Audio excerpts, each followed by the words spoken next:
안녕하세요, 프로골퍼 조진영입니다. 이번 시간에는 이상적인 백스윙의 넓이, 내가 어느 넓이로 백스윙을 해야 하는가, 우리는 이 부분은 확실하게 알고 있어야 돼요. 왜냐하면 내 백스윙의 공간이 계속 달라지면 다운스윙 때 많이 보정을 해야 할 거고, 그러면 일관성은 떨어지게 될 수밖에 없습니다.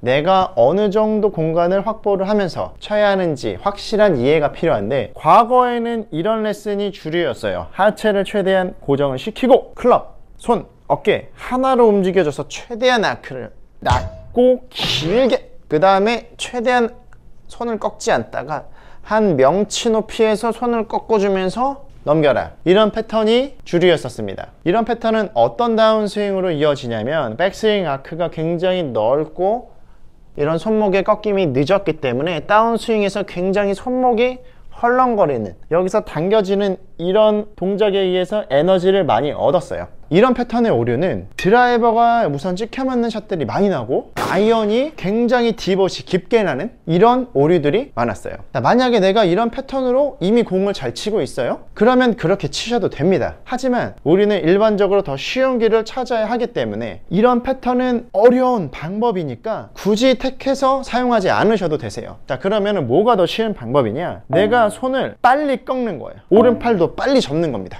저 프로, 그럼 이러면 여기서 어떻게 에너지를 얻어? 이렇게 질문을 하실 수 있어요. 자, 제가 오른팔을 빨리 접고 오른 손목을 빨리 접는다는 예의 순서에 맞게 접어주면 아무런 문제가 되지 않습니다. 그리고 우리의 왼팔을 몸 앞에서 이런 원의 반지름으로 움직일 거기 때문에 이 왼팔이 펴져 있는 상태에서 오른팔의 접힘은 아무런 문제가 되지 않습니다. 그래서 아크가 작다, 좁다는 과거에 엄청 멀리 넓게 가던 분들이 느끼는 생소한 느낌이시지, 실제로는 전혀 좁은 공간이 아니라는 거예요. 자, 그래서 우리는 시퀀스에 맞게 스타트가 오른쪽으로 압력 이동, 하체 회전, 몸통 회전, 가슴, 어깨, 팔, 손, 그러면 이 정도까지 빠집니다. 자, 과거에 우리가 이제 한 집에서 모여서 식사를 하면 할아버님이 먼저 수저를 드시고, 할머님이 수저를 드시고, 아버님이 수저를 드시고, 어머님이 수저를 드시고, 그 다음에 내가 떴죠? 그런 식으로 큰 기관들이 먼저 진행이 되고 예의 순서일 때 꺾이는 건 아무런 문제가 되지 않는다는 거예요. 그럼 제가 한번 진행을 해볼게요.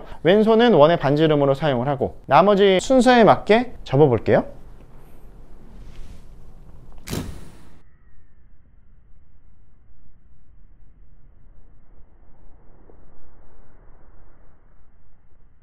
저는 지금 바로 접는다고 생각을 했어요. 하지만 영상을 보고 계신 구독자님들은 뭐 이렇게 되게 좁은 느낌은 아니네 라고 생각이 드실 거예요. 왜냐하면 저의 왼손은 원의 반지름으로 계속 피벗 안에 있고 오른팔과 오른손목을 순서에 맞게 접어줬기 때문에 아무런 문제가 되지 않습니다. 여기서 오른팔이 접히고 오른손목이 꺾일 때는 중요한 포인트가 있어요. 영상의 후반부는 보지 않으시고 전반부만 보고 접으세요. 접는 건 이렇게 접어요.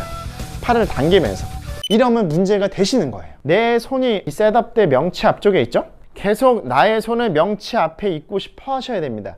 당겨지면서 오른 손목과 오른팔이 접는다는 절대 아닙니다. 항상 레슨 영상을 보실 때는 끝까지 보셔야 돼요. 그래서 왼팔은 원의 반지름이 되면서 회전을 하셔야 되시고, 이 회전도 절대 어깨를, 견갑골을 밀어넣으면서 피벗 중심의 원의 반지름을 깨는 이런 공간을 사용하시는 건 아닙니다. 나의 순서에 맞게 오른팔과 손목이 많이 접히는 건 전혀 관계가 없으시다는 거. 내가 스윙 진행을 계속할 때도 어느 정도 명치 앞에 있고 싶어하는 이런 라인 안에서, 그래야지만 팔이 많이 벌어지지 않고 어느 정도 모이는 힘을 사용할 수가 있기 때문에 이런 올바른 느낌들을 느끼면, 과거에 아크를 멀리하고 있었던 분들은 굉장히 좁은 느낌이 나실 수 있고 굉장히 손과 팔을 많이 쓰는 느낌이 나실 수 있지만 실제로는 전혀 좁은 게 아닙니다. 이 부분은 꼭 나의 스윙에서 적용을 해보셨으면 좋겠습니다. 프로골퍼 조진영이었습니다.